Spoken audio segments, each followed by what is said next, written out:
¿Quién tiene aquí cosas que quiere cambiar en su vida? Entonces, varios quieren cambiar. Espero que cuando haya hecho esa pregunta, tus opciones de cambiar no era cambiar de nombre, cambiar de casa, cambiar de país, algunos quieren. Cambiar de curso, de carrera, ¿no? De carrera. Espero que tú hayas pensado en cosas en tu vida. Cosas que quieres cambiar. Y si tú has levantado la mano, eres alguien humilde. Alguien humilde que por lo menos está viendo lo que quiere cambiar. Si no has levantado la mano, hay dos opciones. O eres perfecto y no hay nada que cambiar. Y ahí tenemos que aplaudir por ser tan increíble. O no te das cuenta las cosas que tienes que cambiar. Pero la gran pregunta es, aquí la mayoría levantó la mano. La mayoría tiene cosas para cambiar en su vida, en su corazón. Pero, ¿por qué no cambias? Buena pregunta. Ahí la cuestión. Porque si tú ves cosas que quieres cambiar y tú realmente quieres cambiar, ¿por qué no cambias? ¿No es paradójico? Sí. Entonces, no, yo ahora sí voy a llegar temprano a la reunión y no llegas. No, ahora sí voy a amar a ese hermano o a esa hermana en la confraternidad y no hablas con él. Ahora sí voy a invitar a ese hermano o a esa hermana en cita y te palteas.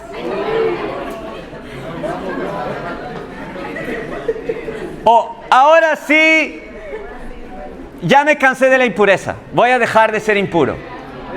Y solo dura algunos días. No, ahora sí voy a evangelizar con esas personas que me dan miedo. Y cuando estás frente a esa persona, das la espalda y sigues tu vida. Entonces, ¿por qué tenemos cosas para cambiar? ¿Por qué queremos cambiar y no cambiamos? Es de eso que vamos a hablar hoy en nuestra clase. Vamos a continuar con nuestra serie del libro de Hechos. Y vamos a ir a Hechos 13. Hechos 13 y Hechos 14. Bueno, si tú ya estás participando de esta serie, tú sabías que tocaba Hechos 13 y 14. Entonces yo espero que hayas hecho tu tarea de casa y hayas examinado las escrituras antes de venir. Si no lo hiciste, amén. Amén. Dios te ama a pesar de ello. En Hechos 12 nosotros vimos un rescate milagroso. ¿Recuerdas? Cuando Pedro, que por predicar la palabra de Dios, ¿qué había recibido? Persecución. ¿Qué recibió Pedro por anunciar a Cristo? Anunciar el evangelio. ¿Recibió aplausos? No. Recibió, wow, qué increíble, gracias por predicar, gracias por ayudar a mi familia. No, recibió persecución al punto de ser encarcelado. Pero ¿qué hicieron los discípulos? Oraron. Y él fue rescatado por el poder de la oración. Aunque algunos no creyeron, ni siquiera el propio Pedro creía. ¿Recuerdas? El ángel tuvo que despertarlo. Despierta. El propio Pedro no creía en el milagro que estaba pasando, pero la oración tiene poder. La oración puede permitir que Dios haga milagros en nuestra vida. Pero el rescate principal que Dios quiere hacer es de nuestro corazón, es del orgullo. ¿Recuerdas a ese hombre Herodes que no le dio gloria a Dios y después murió y fue comido por los gusanos?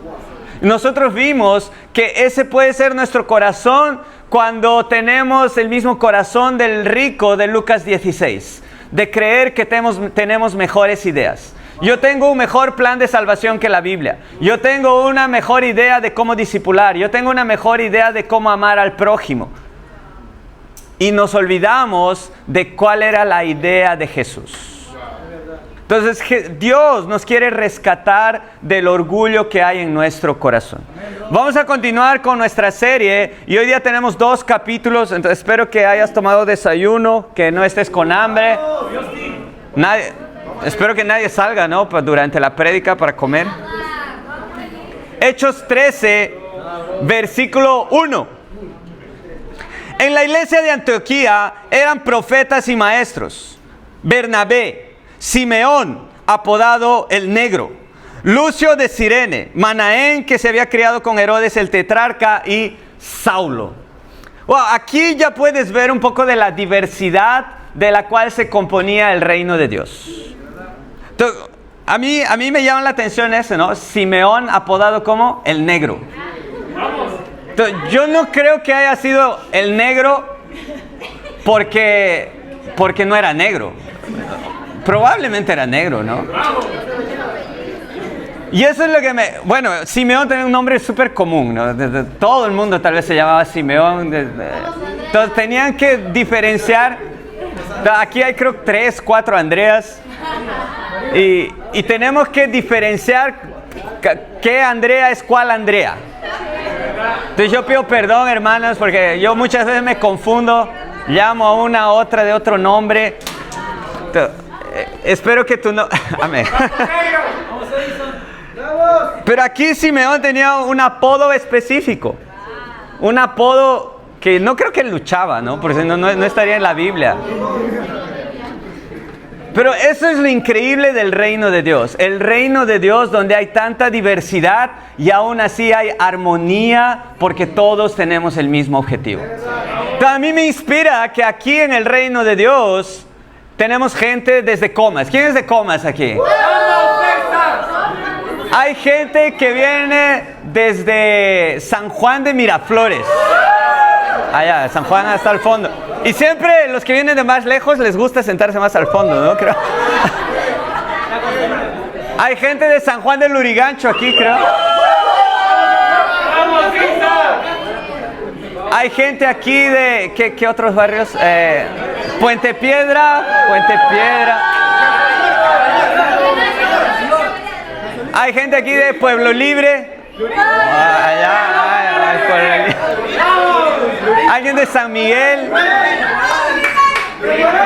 Lurín, wow, Lurín. 50 kilómetros hasta Lurín.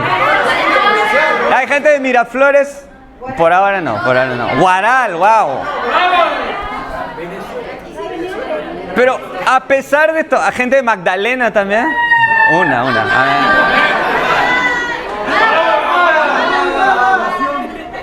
A pesar de todo ello, estamos reunidos en un solo lugar porque amamos a Dios. No porque somos parecidos. Aquí muchos ni son parecidos.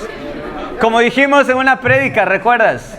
Tal vez miras a la persona de tu costado y le dices: hermano, hermana, te amo, pero solo porque amo a Dios primero. Amén. Entonces, eso es lo increíble del reino. A pesar de ser tan diferentes, colores diferentes, estratos diferentes, universidades diferentes, todos amamos a Dios y nos amamos unos a los otros. Amén. Y eso me inspira a mí, por ejemplo, cuando puedo ir a otro país y encontrar discípulos de otro país, de otros colores también. Pero eso es lo increíble. Tenemos aquí diferentes naciones también. Tenemos Brasil, ¿verdad? Tenemos Venezuela. Y yo creo que otro país. Aquí hay Colombia. Arequipa. Amén, pero ustedes entendieron el punto. En el reino hay diversidad cultural, pero hay amor sobre todo. Amén. Sigamos leyendo, versículo 2. Mientras ayunaban y participaban en el culto al Señor, el Espíritu Santo dijo: apártenme ahora a Bernabé y a Saulo para el trabajo al que los he llamado. Así que después de ayunar, orar e imponerle las manos, los despidieron. Bernabé y Saulo, enviados por el Espíritu Santo, bajaron a Seleucia y de allí navegaron a Chipre. ¿Cuál es el título de nuestra clase inspirado en el versículo 2? Enviados por el Espíritu Santo. ¿Quién escogió a estos hombres? El Espíritu Santo. ¿Quién los envió? Fue el Espíritu Santo de Dios. Quien hace todo es el Espíritu Santo. No son hombres. No es alguien que puede venir de terno, hasta puede venir con corbata. No, el que hace todo en la vida de una persona es el Espíritu Santo. Y por eso ese es el título de nuestra clase, enviados por el Espíritu Santo. Mira, ahora Saulo, que antes perseguía a la iglesia, ahora está siendo enviado a una misión. ¿Cómo te sentirías de ser enviado a una misión? Acá la Biblia dice que ellos los despidieron. No imagino cómo fue la despedida. Y no fue una despedida de, me voy a otra charla bíblica, voy a ir a otro grupo. Es una despedida de verdad. Entonces yo recuerdo la despedida cuando me fui al extranjero, tenía 21 años, y yo pensé que va a ser como salir de mi casa. Qué bueno que voy a salir de mi casa, por fin, 21 años, mi mamá ya me está aguantando tanto tiempo, entonces necesito ser independiente. Me fui a otro país, pero el día de la despedida dolió mucho. Yo recuerdo, creo que por la primera vez lloré frente a mi mamá. Entonces, eso es lo que hacen despedidas, ¿no? Pero despedidas de verdad. Y eso es lo que pasó con los discípulos. Y si tú lees el capítulo entero de 13 y 14, ahí le voy a pedir a Rocío que ponga la diapositiva, por favor. Que es el primer viaje misionero de Pablo. Entonces Pablo, junto con Bernabé y acompañados ellos también con Juan, fueron e hicieron el primer viaje misionero, donde salieron desde Antioquía de Seleucia, era el puerto. Entonces si tú sigues la flecha, después van a Salamina, Pafos en Chipre, Atalia, después Antioquía de Pisidia, Iconio, Listra, Derbe, y después regresan por ahí por el mismo camino. Solo que ya no quisieron ir a Chipre y cortaron de Atalia a Antioquía. No sé por qué. A ver. Entonces, estudia por favor esos capítulos, el 13 y el 14. Ellos fueron en su primer viaje misionero. Y yo me imagino, ¿cómo va a ser el primer viaje misionero de la iglesia de Lima? ¿Quién va a ser el primer Pablo y Bernabé que van a recorrer el Perú? No sé cómo lo van a recorrer.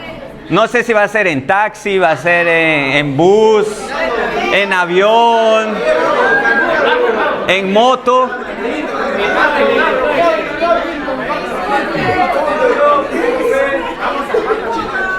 Pero la pregunta es, ¿cómo sería tu vida espiritual hoy si tú sabes que mañana te vas a la misión?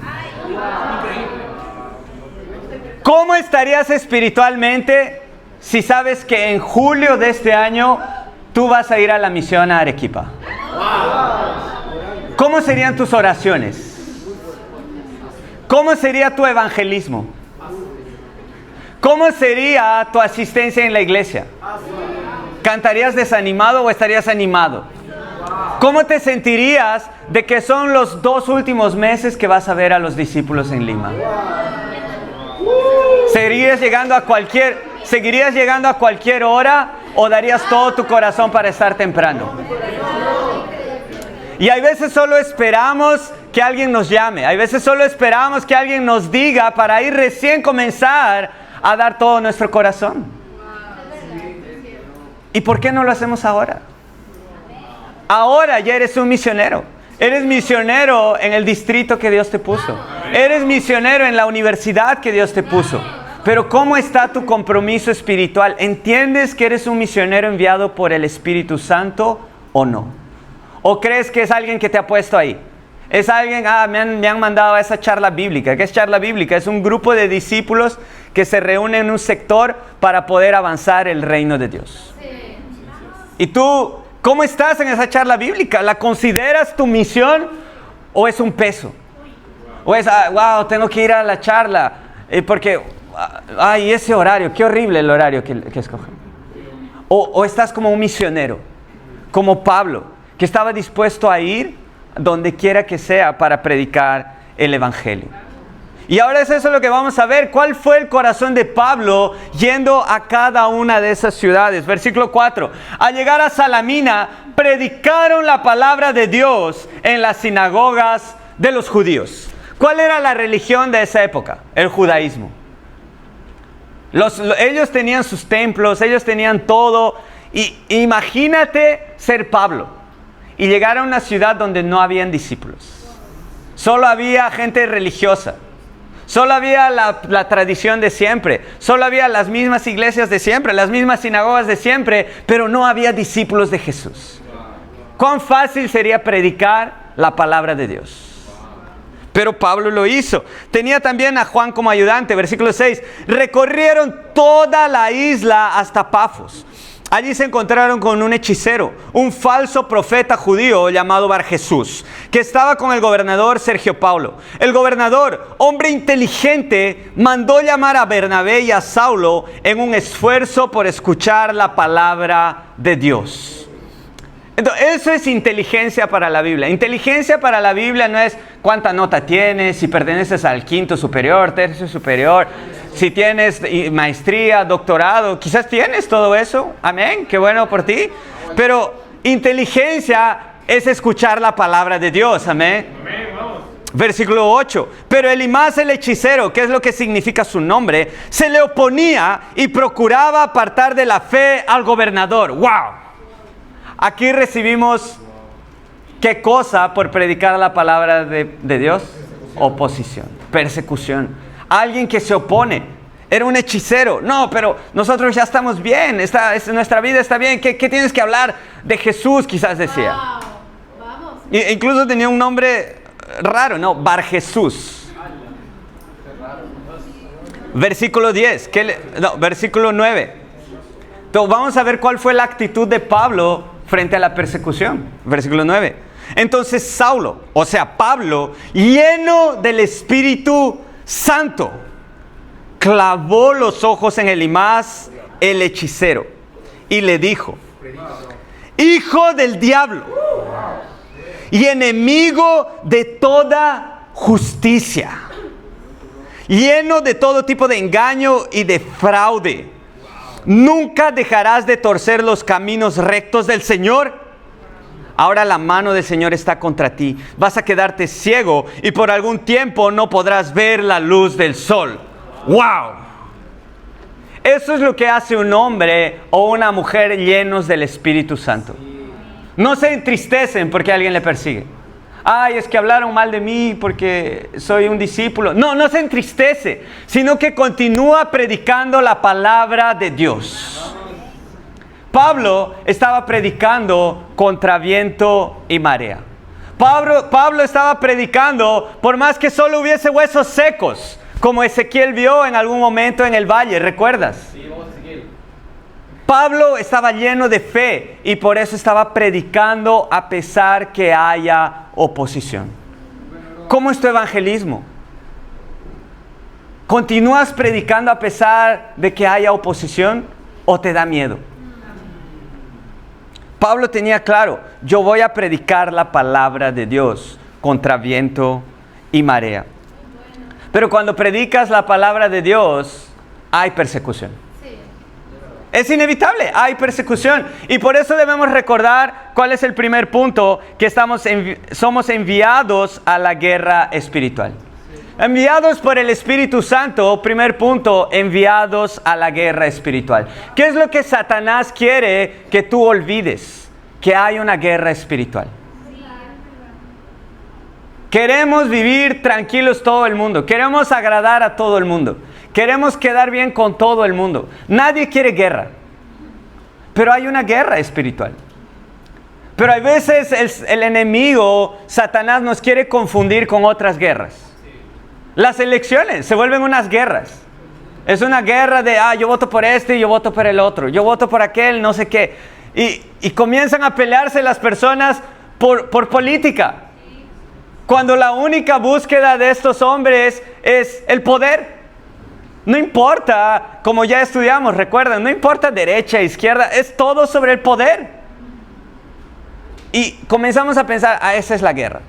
O a veces pensamos que la guerra es las parciales. Los parciales. Gracias, ahí siempre me corrigen. Perdón, un año después en Perú y sigo con estas cosas.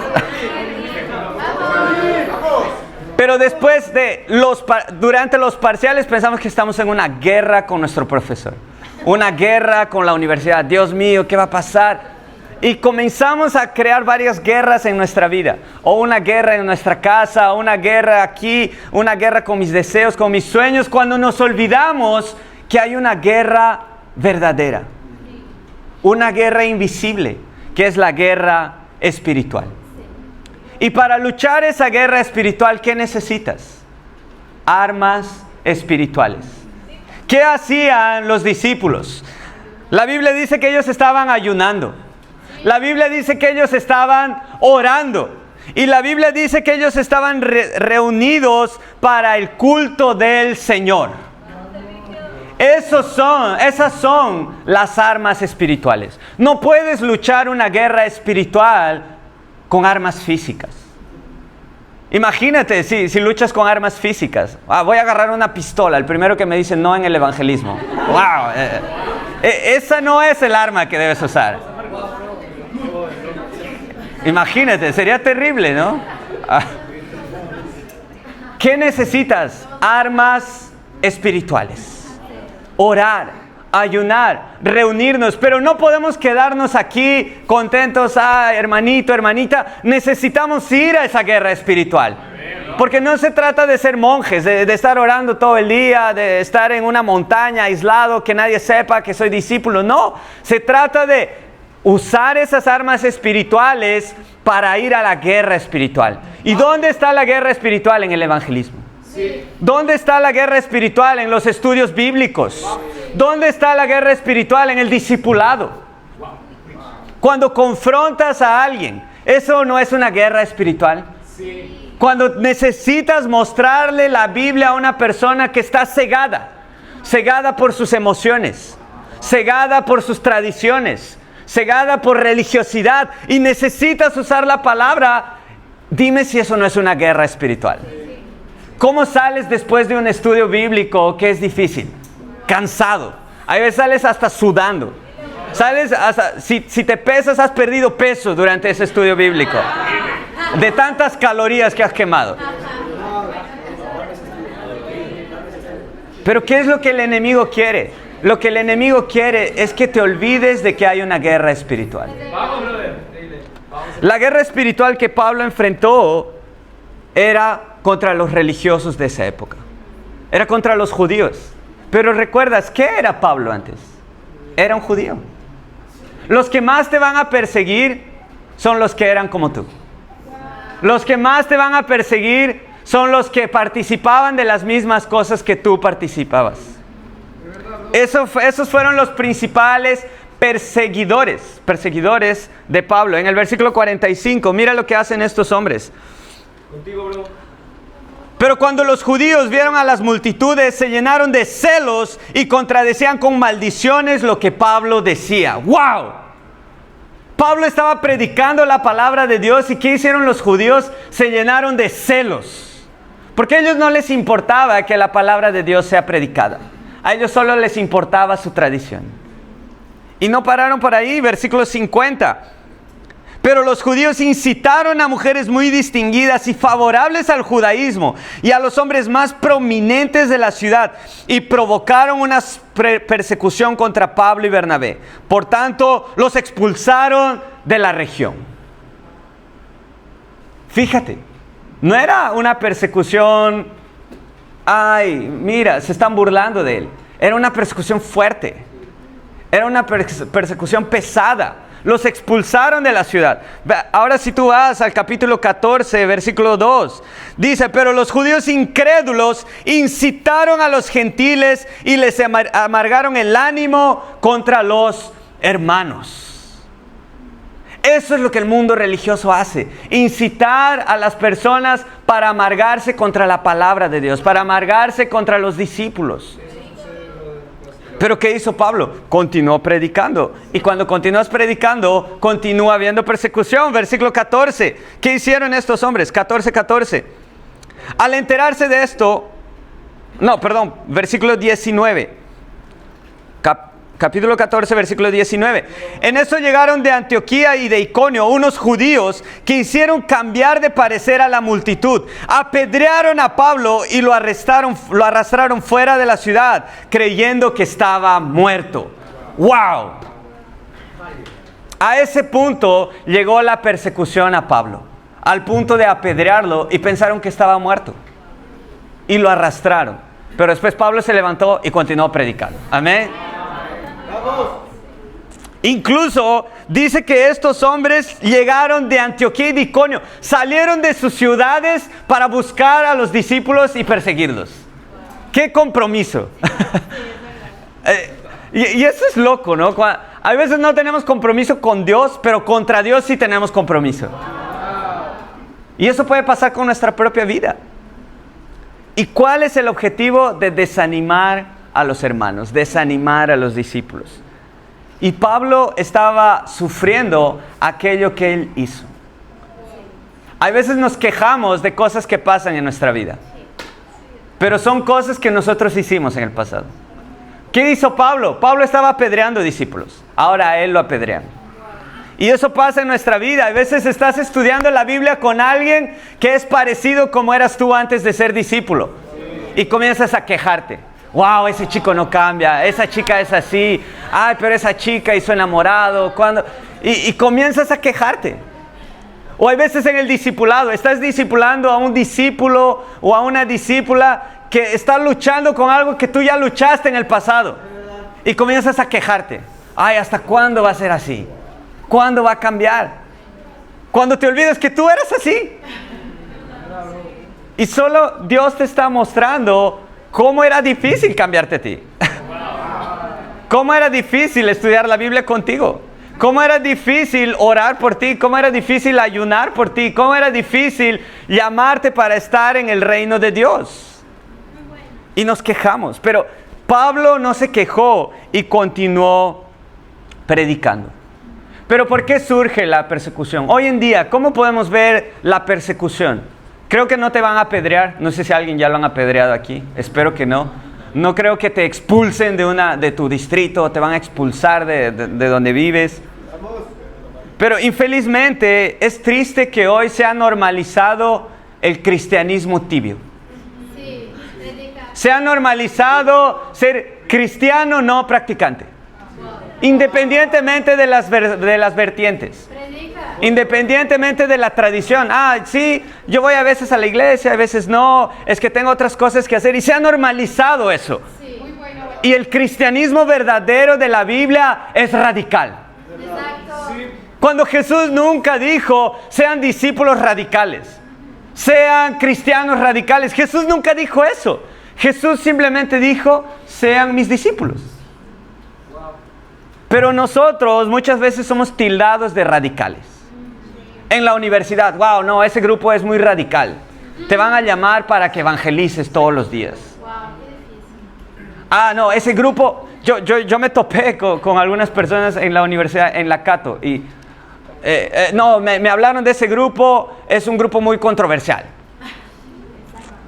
Cuando desde el primer estudio nosotros decimos, no nos creas a nosotros. Examina las escrituras todos los días. Yo espero por eso que estés examinando todo lo que estamos hablando. Incluso dejé de tarea un día antes, si tú ya estabas en el grupo, para que puedas examinar, porque no quiero que sean mis palabras. Pero aún así, el cristianismo verdadero hoy es un cristianismo too much. Es ser muy radical. ¡Wow! ¡Qué exageración!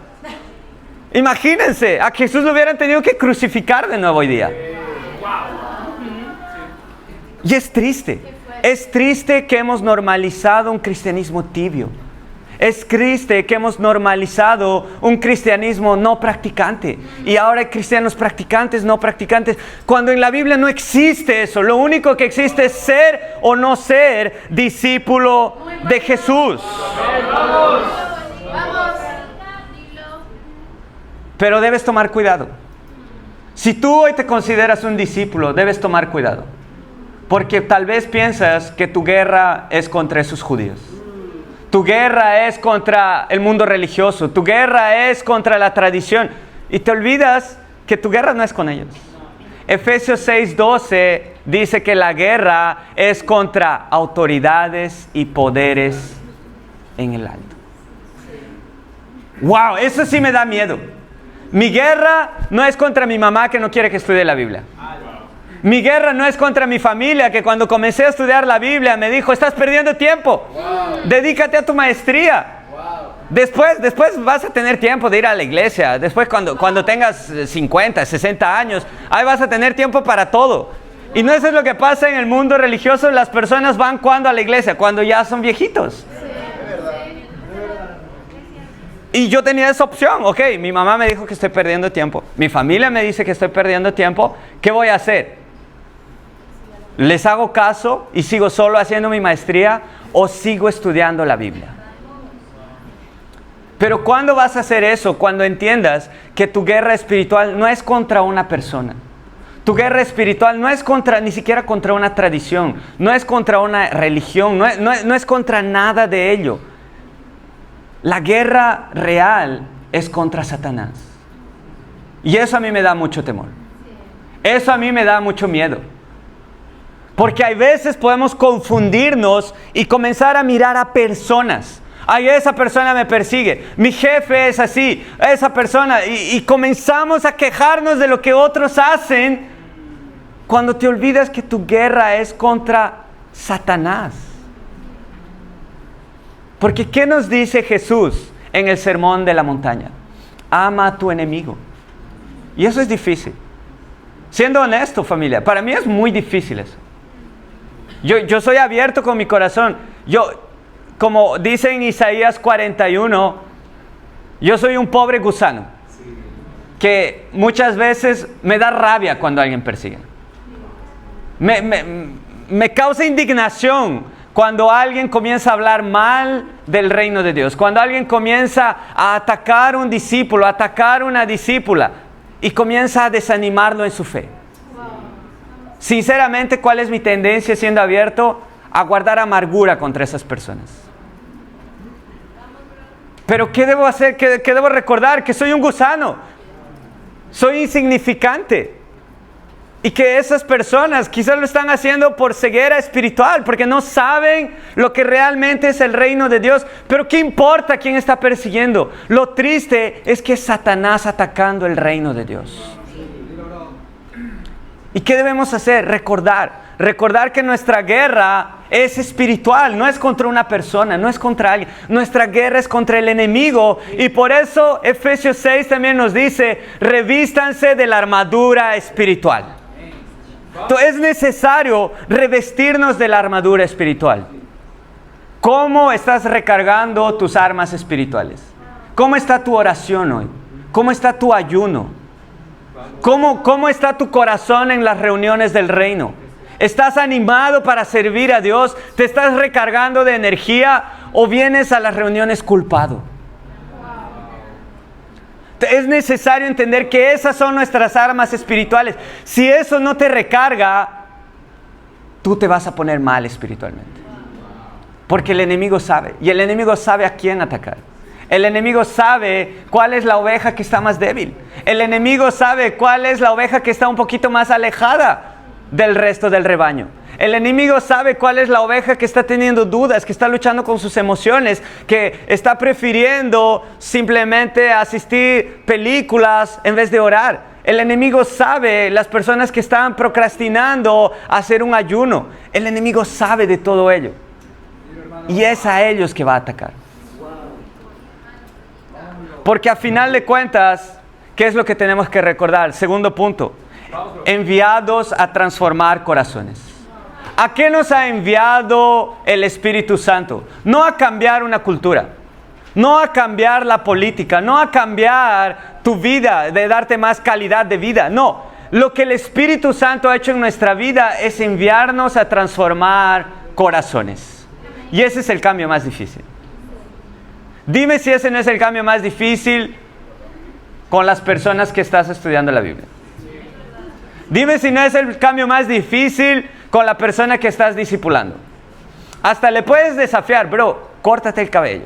Ya te he dicho, hay que cortarse el cabello.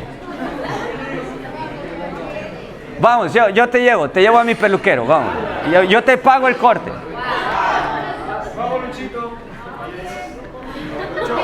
O tal vez ya te han dicho hace tiempo, bro, esa ropa no es adecuada para servir a Dios. Y hasta puede ser que esa persona cambie. Puede cambiar su ropa, puede venir con terno, puede venir con corbata, puede cortarse el cabello, pero el corazón no cambia. Y ese es el real cambio. Por eso preguntaba, ¿quién tiene cosas aquí para cambiar? Y muchos dijeron que tienen. Y por eso todos quieren cambiar. Claro, yo quiero cambiar, quiero ser más parecido con Jesús. Pero ¿por qué no cambiamos? Porque nos olvidamos de algo importante. ¿Qué es lo que hizo Pablo cuando fue al viaje misionero? Predicó la palabra. ¿Pero qué predicó? ¿Cuál fue el mensaje? ¿Cuál es el mensaje central de un discípulo de Jesús? Jesús. ¿Cuál es el mensaje principal de un discípulo de Cristo? La cruz de Cristo. Y fíjate lo que Pablo le dice a estos hombres durante su viaje misionero en Hechos 13, versículo 38. Entonces recuerdan, estos hombres eran judíos, vivían por la tradición. Todo lo que he aprendido, lo que he hecho. ¿Qué es lo que Pablo tuvo que enseñarles? El Evangelio. ¿Y qué es lo que Pablo dice? Hechos 13, versículo 38. Por tanto, hermanos, sepan que por medio de Jesús se les anuncia a ustedes el perdón de los pecados. Ustedes no pudieron ser justificados de esos pecados por la ley de Moisés, pero todo el que cree es justificado por medio de Jesús. Tengan cuidado, que no sea que les suceda lo que han dicho los profetas. Miren, burlones, asómbrense y desaparezcan. Estoy por hacer en estos días una obra que ustedes nunca creerán, aunque alguien se la explique. ¡Qué mensaje increíble! Aquí Pablo nos recuerda que no es la ley que nos va a salvar. No era Moisés el que los salvó de sus pecados. No era la ley de Moisés que hizo que ellos sean, hombres íntegros, hombres puros, hombres que aman a Dios. No fue eso. Lo único que nos puede salvar de nuestros pecados, la única forma de recibir el perdón de nuestros pecados es a través de Jesús. Es a través de una fe genuina en Jesús. Y si tú has leído el Antiguo Testamento, tú recuerdas hasta dónde llegó Moisés. Moisés sacó al pueblo de Israel de Egipto, los sacó de la esclavitud, vagaron por el desierto. ¿Y dónde se quedó Moisés? Moisés se quedó en un monte viendo la tierra prometida.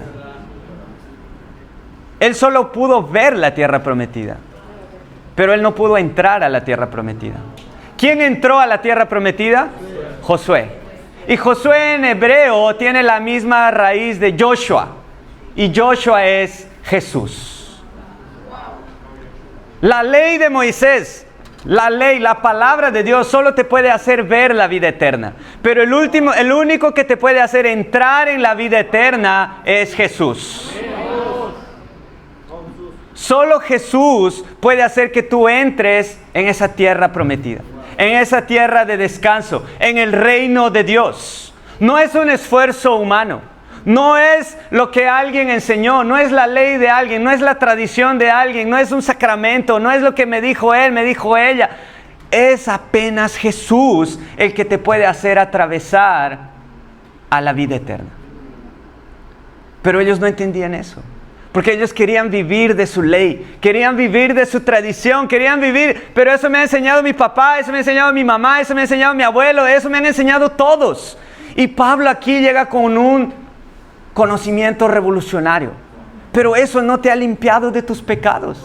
Sigues siendo el mismo pecador de antes, sigues viviendo en las mismas inmundicias que antes. La única forma de que recibas ese perdón es a través de Jesús. Y ese es el problema del por qué no cambias. No cambias porque sigues confiando en lo que vas a hacer. Sigues confiando en qué debo obedecer. Sigues confiando en, he sido impuro nuevamente. ¿Qué debo hacer? Voy a ser puro una semana. Y después de una semana se pasa. Sigues confiando en tus propias fuerzas.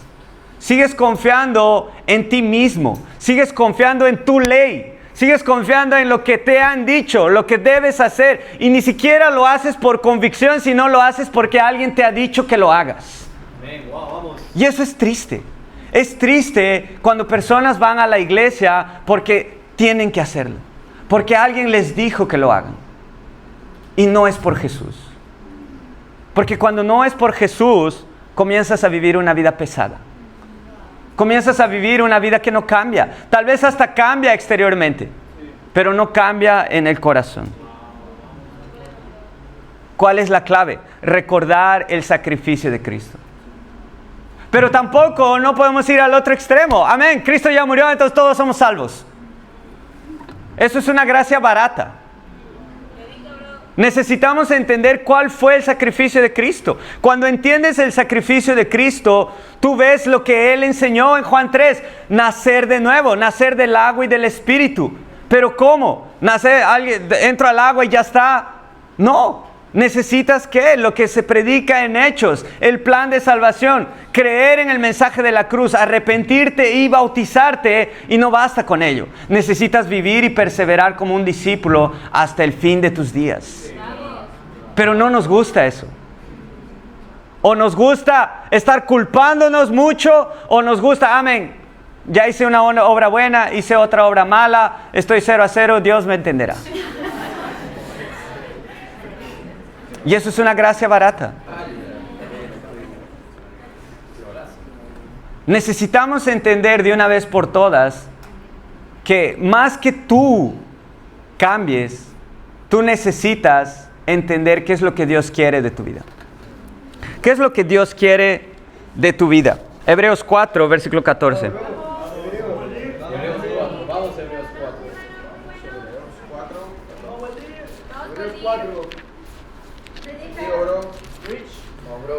Hebreos 4, versículo 14, la Biblia dice: por lo tanto, ya que en Jesús, el Hijo de Dios, tenemos un gran sumo sacerdote que ha atravesado los cielos, aferrémonos a la fe que profesamos. Esa es una verdadera fe, una fe que se profesa. No una fe escondida, no una fe traspasada de uno a otro, no una fe heredada, no, es una fe que se profesa.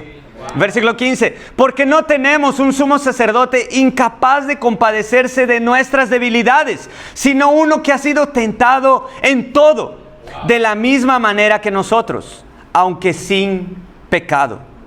Así que acerquémonos confiadamente al trono de la gracia para recibir misericordia y hallar la gracia que nos ayude en el momento que más lo necesitamos.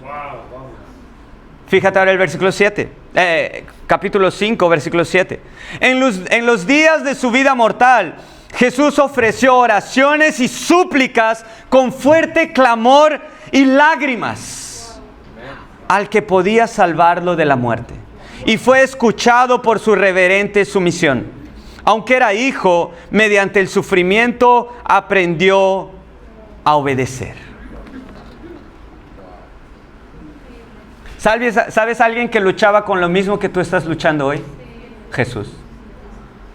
La Biblia dice que Jesús se hizo débil y pasó por todo tipo de tentación. Y cuando es todo, es todo. Yo no sé cómo entraste hoy al servicio. Quizás entraste con culpa. Quizás entraste, wow, llegué tarde nuevamente. O comenzaste a cantar desanimado. Quizás no te sentías parte, wow, ¿qué estoy haciendo aquí? Y estabas luchando en tu corazón, ¿debo estar aquí o no debo estar aquí? No me siento confortable. ¿Sabes quién luchó con lo mismo? Jesús. Jesús pasó exactamente lo mismo. Tal vez Jesús estaba con los discípulos y dijo, ay, de nuevo Pedro, no. Y Jesús no quería dar el corazón. Tal vez vio a Judas y Judas de nuevo haciendo lo mismo. Judas no trajo la guitarra. Ay, Dios.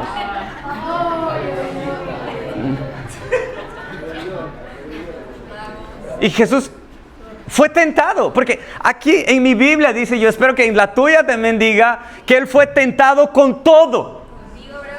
todo. Todas las tentaciones que existen, Jesús las pasó.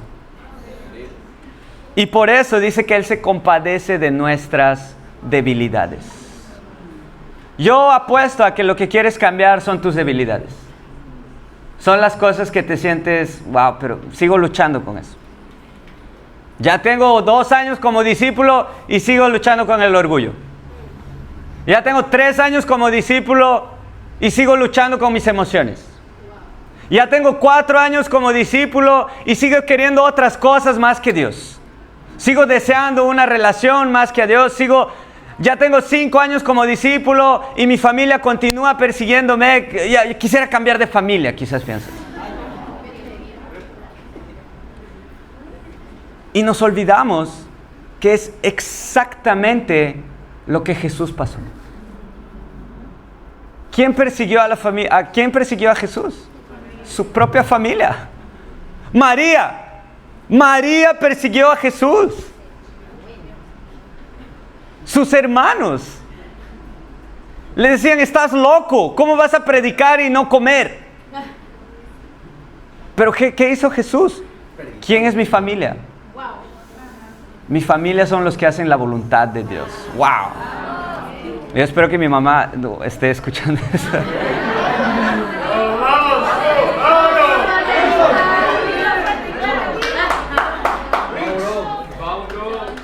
Pero no es fácil hacer eso. Jesús tuvo que hacerse débil. Jesús tuvo que pasar por cosas difíciles. Jesús, por todas las tentaciones que pasó, tuvo que ser el más débil. Pero no nos gusta ser débiles. Queremos cambiar. Y como dice Pablo en su oración: Dios, quítame esa espina de mi carne. Pero Dios le dijo: no. Esa espina te va a recordar del poder de mi gracia. Porque cuando eres débil, eres más fuerte. Y nosotros solo estamos pensando: ¿qué debo cambiar? ¿Qué debo cambiar? ¿Qué debo cambiar? ¿Qué debo cambiar? Y cambias por una semana, cambias por 2 semanas, pero tu corazón no cambia porque te olvidas que esa debilidad es lo que Jesús quiere para que tú te acerques a Él. Por eso Hebreos dice: acerquémonos confiadamente al trono de la gracia. Cuando ves tu pecado, ¿qué es lo primero que quieres hacer? No es orar. Sientes vergüenza, te sientes indigno. Pero, ¿en qué momento fuiste digno de Dios? En ningún momento. Cuando pecas, cuando fallas, es donde más debes acercarte a Dios. Cuando fallas con tu discipulador, cuando fallas con el reino, amén, ¿qué importa? Lo que importa es cuando fallas con Dios. Cuando fallas con Dios, ¿sabes qué es lo que Dios quiere? Ven aquí, hijo, acércate un poquito más. Dios quiere que te acerques más. Pero comenzamos a alejarnos más. La culpa nos gana, la vergüenza nos gana. ¿Y qué pasa?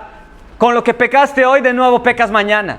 Y así una semana, 2 semanas, 2 semanas estás con lo mismo. Te cuesta orar, te cuesta ir a la Biblia, porque no entiendes que Jesús pasó por lo mismo y quiere que te acerques más. El único que puede transformar tu corazón es Jesús. El único que puede transformar tu corazón es el Espíritu Santo, como dice en Romanos. En Romanos dice que solo el Espíritu Santo cambia nuestros corazones. No es lo que tú hagas lo que va a cambiar tu corazón.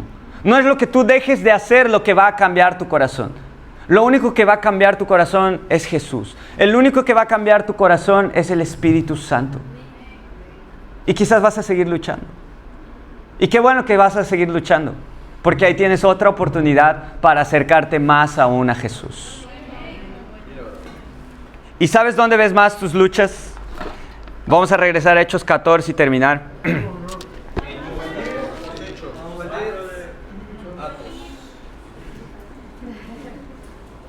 Hechos 14, versículo 21. Entonces, prácticamente aquí ya está terminando el viaje misionero de Pablo. Y fíjate lo que Pablo le dice ahora a los discípulos. Entonces, inicialmente él tuvo que hablar con los que no eran discípulos.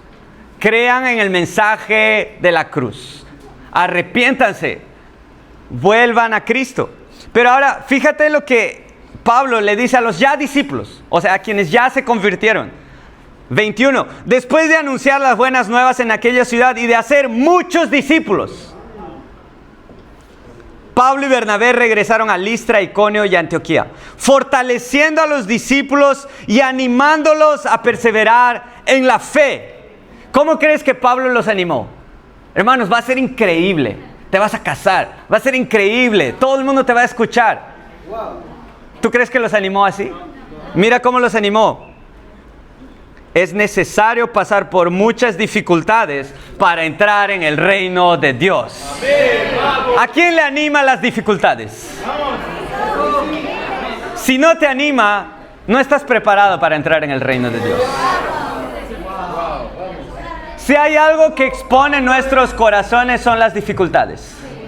Si hay algo que expone lo que realmente creemos, lo que realmente pensamos, lo que realmente sentimos, son las dificultades. Porque cuando todo está calmo, no necesitas pensar en nada. Pero cuando hay dificultades, ahí sale tu corazón. Cuando alguien peca contra ti, ahí sale tu corazón. Cuando estás estudiando la Biblia con alguien y esa persona te dice, ya no quiero ser discípulo, ahí sale tu corazón. Cuando tú fallas, cuando tú pecas, no una vez, sino 2 veces, 3 veces, ahí sale tu corazón. Y por eso es increíble las dificultades. Porque las dificultades te recuerdan, como dice en Isaías 41, que eres un gusano. Las dificultades te recuerdan, yo no soy nada. Yo no tengo nada. Yo no puedo cambiarme. Porque si me cambiase, yo sería tal vez esos coaches de autoayuda. El único que me puede transformar es el Espíritu Santo. El único que puede cambiar mi corazón es Jesús. Pero solo vas a entender eso cuando entiendas que eres un gusano. Y en lugar de pensar en qué debo cambiar, vas a pensar qué necesito de Dios. Cuando estés luchando con el orgullo, no pienses cómo debo ser humilde. Piensa, ¿qué necesito de Dios? Porque no me imagino a Dios orgulloso. No me imagino a Jesús orgulloso, arrogante. Pero, ¿por qué? ¿Qué me está faltando de Jesús? Cuando estés luchando con tu egoísmo. No sé cómo estás luchando con egoísmo. ¿Cuándo fue la última vez que llegaste media hora antes del servicio para tener confraternidad? ¿Cuándo fue la última vez que invitaste a un discípulo, a una discípula a tu casa? ¿Cuándo fue la última vez que diste todo tu corazón por estudiar la Biblia con alguien? Tal vez estás luchando con egoísmo, pero no te sientas mal. ¿Qué es lo que debes pensar? ¿Qué me está faltando de Dios? ¿Qué necesito de Dios? Cuando estés luchando con culpa, tal vez hoy estás luchando con culpa. Debes preguntarte, ¿qué necesito de Dios? Tal vez estás luchando hoy con amargura. Debes recordar, ¿qué necesito de Dios? Tal vez estás luchando con frustración. Dios no cumple mis sueños. Necesitas pensar, ¿qué necesito de Dios? Cuando recuerdas eso, no te vas a enfocar en qué vas a cambiar. ¿Qué voy a cambiar aquí? ¿Qué voy a cambiar allá? No, vas a pensar simplemente, ¿qué más necesito de Dios? Y a mí, sinceramente, las dificultades me alegran. Porque eso me ha enseñado a pensar, wow, tengo una oportunidad de aprender otra característica de Jesús. Porque me frustro. Esa es mi tendencia, me frustro fácil. Esa es mi tendencia, tal vez la de algunos aquí. Y en ese momento, ¿qué debo recordar? Wow, ¿qué necesito de Jesús? ¿Cómo Jesús habrá sido con sus discípulos? ¿Cómo los habrá tratado? ¿Qué necesito aprender más de Jesús? Acércate a Jesús. Acércate con fe. Acércate confiadamente. Porque Él quiere transformar tu corazón. ¿Sabes quién quiere cambiar tu corazón más que tú? Jesús. Pero no te enfoques en cambiar tu corazón. Enfócate en acercarte a Jesús. Como dice en Hebreos 12, versículo 2. Fija tu mirada en Cristo. Cuando fijas tu mirada en Cristo, vas a estar aprendiendo más cosas de Cristo, en lugar de estar preocupado en qué debes cambiar. Si estás estudiando la Biblia, quizás estás con miedo. Quizás estás pensando, wow, pero ¿quiénes son esas personas raras que me están hablando de la Biblia?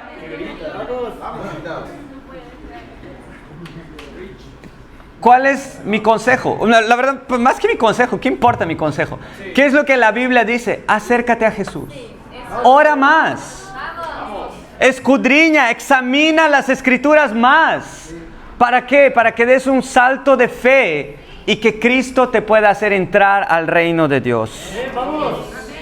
Sin duda alguna, una charla que me inspira, en especial dos hermanos que quería levantar, son Iván y Maga.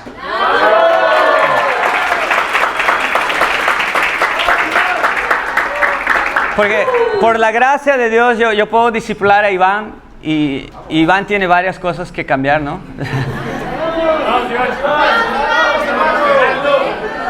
y Maga también sabe que tiene que cambiar algunas cosas. Menos cosas, Maga. Maga es pocas cosas.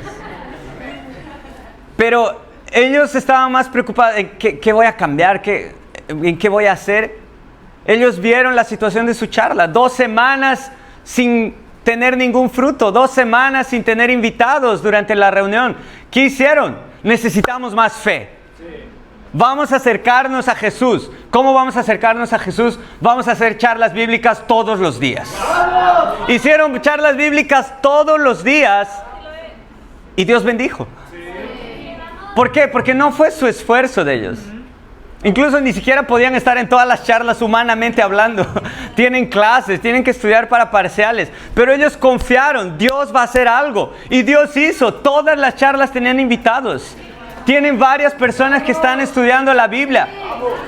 Pero no es porque ellos hicieron algo diferente, sino porque decidieron confiar más en el poder de Dios que en lo que ellos iban a hacer. Y yo me pregunto, ¿cómo va a ser la iglesia de Lima cuando cada uno de nosotros entienda eso? ¿Cómo va a ser la iglesia de Lima cuando cada uno de nosotros se acerque a Cristo confiadamente? Cuando cada uno de nosotros se acerque a Cristo confiadamente, vamos a ser más parecidos con Él. Y cuando seamos más parecidos con Él, quizás en 2028 tengamos una misión a Arequipa. Quizás en 2029 tengamos una misión a Trujillo. Quizás en 2030, tal vez Piura, tal vez Chiclayo, Cusco. Cuando cada uno de nosotros se acerque más a Cristo, fije su mirada en Jesús, no en los otros. Porque si tú fijas tu mirada en los otros, cuidado con lo que Jesús le dijo a Pedro. ¿A ti qué? Tú solo sígueme. Pero cuando tú te fijes en Jesús, fijes tu mirada en Cristo, quizás tú seas el próximo del cual se va a relatar el primer viaje misionero en Lima, el primer viaje misionero en Perú, el primer Pablo y Bernabé que van a evangelizar ciudades en Perú, que van a animar a los hermanos. ¿Pero cómo? Los van a animar con el Espíritu Santo. Quien envía es el Espíritu Santo. Quien te trajo aquí hoy es el Espíritu Santo. Y el Espíritu Santo te quiere enviar a la guerra espiritual. Recuerda que hay una guerra espiritual. Pero el Espíritu Santo no quiere que te encierres en tu casa orando, ayunando. El Espíritu Santo te está enviando afuera a transformar corazones. Pero transformar principalmente el tuyo. Ese es el más difícil de cambiar. Pero si tú te acercas a Cristo confiadamente, Dios va a transformar ese corazón y para Él sea la gloria. Amén.